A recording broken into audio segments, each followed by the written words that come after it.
கிறிஸ்துவில் பிரியமானவர்களே, ஆண்டவராக இயேசு கிறிஸ்துவின் நாமத்திலே உங்கள் யாவரையும் வாழ்த்தி ஆசீர்வதிக்கிறேன்.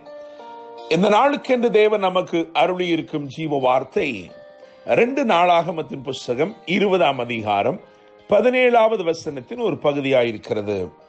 நீங்கள் தரித்து நின்று கர்த்தர் உங்களுக்கு செய்யும் ரட்சிப்பை பாருங்கள், பயப்படாமலும் கலங்காமலும் இருங்கள் என கேட்கிற தேவனுடைய பிள்ளைகளே, யூதாவின் ராஜாவாகிய யோசபாத்துக்கும் அவன் ஜனங்களுக்கும் தேவன் அருளின வாக்குத்தத்த வசனத்தை இன்றைக்கு நமக்கு தேவன் உறுதிப்படுத்தி இருக்கிறார். இந்த நாள் மகத்துவமான வெற்றியின் நாளாயிருக்கிறது. Today is a day of majestic victories. மகிமையான ஆசீர்வாதங்களின் நாளாகவும் இந்த நாள் இருக்கிறது. It is also a day of glorious blessings. என கேட்கிற தேவனுடைய பிள்ளைகளே, 2 நாளாகமம் 20ஆம் அதிகாரம் 1, 2 ஆகிய வசனத்திலே விசேஷமாக 2ஆம் வசனத்தை கவனிக்கும் பொழுது அங்கே எப்படியாய் சொல்லி இருக்கிறது, சிலர் வந்து யோசபாத்தை நோக்கி, உமக்கு விரோதமாய் ஏராளமான ஜனங்கள் கடலுக்கு அக்கறையில் இருக்கிற சீரியாவில் இருந்து வருகிறார்கள் என்று சொல்கிறார்கள். எனவே இந்த பிரச்சனை என்பது சமுத்திரத்திற்கு அப்பால் தூரத்திலிருந்து வருகிற பிரச்சனையாய் இருந்தது. The problem was overseas. என கேட்கிற தேவனுடைய பிள்ளைகளே, இந்த பிரச்சனை நிமித்தமாக கேள்விப்பட்ட இந்த செய்தி நிமித்தமாய் கேள்விப்பட்ட இந்த பிரச்சனை நிமித்தமாய் 3ஆம் வசனத்தில் எழுதியிருக்கிறது, அப்பொழுது யோசபாத் பயந்து என்று எழுதியிருக்கிறது. மாத்திரமல்ல, 12ஆம் வசனத்தை கவனிக்கும் பொழுது அவன் ஏறெடுக்கிற விண்ணப்பத்திலே அவன் இப்படியாய் சொல்லுகிறான், ஆண்டவரே, நிற்க எங்களுக்கு பலன் இல்லை, நாங்கள் செய்ய வேண்டியது இன்னதென்று எங்களுக்கு தெரியவில்லை என்று சொல்லுகிறான். என கேட்கிற தேவனுடைய பிள்ளைகளே, அவன் பயந்து என்று எழுதியிருக்கிறது. மாத்திரமல்ல, அவனே சொல்லுகிறான், எனக்கு பலன் இல்லை, நிற்க பலன் இல்லை, என்ன செய்ய வேண்டும் என்று எங்களுக்கு தெரியவில்லை. எனவே இந்த நாளிலே இந்த வார்த்தை யாருக்கு நேராய் வருகிறது என்று சொன்னால், ஒருவேளை ஏதோ சூழ்நிலை எதிர்பார்த்திராத திசையிலிருந்து வந்திருக்கிற எதிர்ப்பாக இருக்கலாம், அல்லது நீங்கள் கேள்விப்பட்ட ஒரு துர்ச்செய்தியாக இருக்கலாம், உங்களை கலங்க பண்ணுகிற ஏதோ ஒரு வார்த்தை, ஏதோ ஒரு சூழ்நிலை, அது நிமித்தமாய் பயந்திருக்கிறீர்கள், என்ன செய்ய வேண்டும் என்று தெரியவில்லை என்று சொல்லுகிறீர்கள், நிற்க பலனில்லை என்று சொல்லி பலனில்லாமல் காணப்படுகிறீர்கள். ஆனால் உங்களை பார்த்துதான் கர்த்தர் வாக்கு பண்ணுகிறார், நீங்கள் தரித்து நின்று கர்த்தர் உங்களுக்கு செய்யும் ரட்சிப்பை பாருங்கள், பயப்படாமலும் கலங்காமலும் இருங்கள் என்று சொல்லி. என கேட்கிற தேவனுடைய பிள்ளைகளே, தூரத்திலிருந்து தீவிரித்து வந்த தீமையை தேவ கரம் வெகு ஏராளமான நன்மையாய் மாற்றிவிட்டது. நான் நம்புகிறேன், விசுவாசிக்கிறேன், உங்களுக்கு விரோதமாய் எழும்பி நிற்கிற தீமைகள் எதுவாயிருந்தாலும் இந்த நாளிலே உங்களுக்காக யுத்தம் செய்கிற தேவன், உங்களுக்காய் கிரியை செய்கிற தேவன் அந்த தீமையை ஏராளமான நன்மையாக நிச்சயமாய் மாற்றுவார். தேவன் வாக்கு அருளினார், அப்படியே செய்தார். ஆயினும் அவர்கள் செய்த யோசபாத்தும் அந்த ஜனங்களும் தேவ ஆலோசனை நிமித்தமாய் செய்த 3 காரியங்களை நான் உங்களுக்கு வரிசைப்படுத்த விரும்புகிறேன்.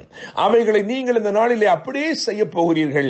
தேவன் உங்கள் வாழ்க்கையிலும் தீமையாய் வருகிற வெகு ஏராளமாய் வருகிற தீமையை வெகு ஏராளமான நன்மையாய் நிச்சயமாய் மாற்றப் போகிறார்.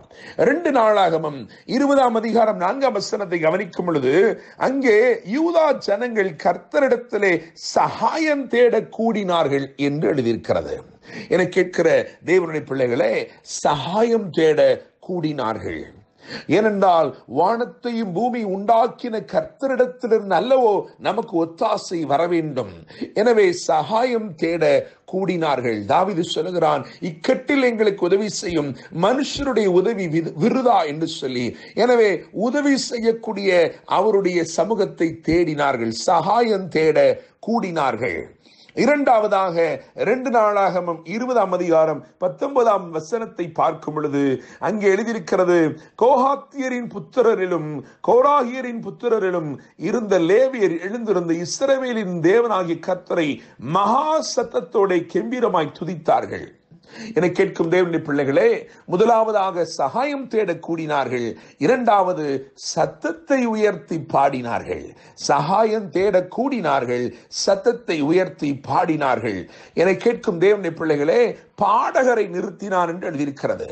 யோசித்து பாருங்கள், ஒரு பெரிய யுத்தம், அந்த யுத்தத்தை செய்வதற்கு அணிவகுத்து வருகிற ஒரு பெருங்கூட்டம் அவர்களுக்கு விரோதமாய் பட்டயத்தை பிடிக்கிறவர்களை நிறுத்தாமல் அந்த பட்டயத்தை பிடிக்கிறவர்களுக்கு முன்பதாக பாடுகிறவர்களை நிறுத்தினான். ஏனென்றால் கர்த்தர் கொடுத்த வாக்குத்தத்தத்தின் பேரிலே அவன் கடிகூற தொடங்கிவிட்டான். அவன் நம்பிவிட்டான். கர்த்தர் சொன்ன வார்த்தையை அவ்வளவாய் நம்பினான். எனவே அவன் பட்டயத்தை பிடிக்கிறவர்களை பிரதானப்படுத்தாமல் பாடி துதி செய்கிறவர்களை பிரதானப்படுத்தினான். மூன்றாவதாக 2 நாளாகமத்தின் புஸ்தகம் 20ஆம் அதிகாரம் 17ஆம் வசனத்தை வாசிக்கும் பொழுது அந்த 17ஆம் வசனத்தின் வசனம் இப்படியாய் சொல்லுகிறது, நீங்கள் தரித்து நின்று என்று சொல்லி. எனவே மூன்றாவதாக நான் சொல்ல விரும்புகிறேன், அவர்கள் சும்மா இருந்து ஜெயித்தார்கள். சும்மா இருந்து ஜெயித்தார்கள். அவர்கள் சகாயம் தேட கூடினார்கள், சத்தத்தை உயர்த்தி பாடினார்கள், சும்மா இருந்து ஜெயித்தார்கள். என கேட்கிற தேவனுடைய பிள்ளைகளே, 20ஆம் அதிகாரம் 16ஆம் வசனத்தை கவனிக்கும் பொழுது அங்கே எழுதியிருக்கிறது, நீங்கள் சத்துருக்களை சந்திப்பீர்கள். You will face them but not fight them. You will face them but you will not fight them, for the battle belongs to the Lord.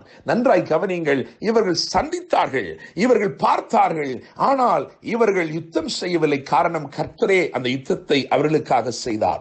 நான் நம்புகிறேன், விசுவாசிக்கிறேன், இந்த நாளிலே கர்த்தர் உங்களை பார்த்து பிடித்தான் சொல்லுகிறார், பாருங்கள், பாடுங்கள், பரிபூர்ண ஆசீர்வாதங்களை பெற்றுக் கொள்ளுங்கள். நான் நம்புகிறேன், தூரத்திலிருந்து தீவிரித்து வருகிற தீமையை, உங்களுக்கு விரோதமாய் உங்களை அழித்து போட வேண்டும் என்று வருகிற அந்த பெரிய தீமையை தேவன் இன்றைக்கு அளவற்ற நன்மையாய் மாற்றி உங்களை ஆசீர்வதிக்க போகிறார்.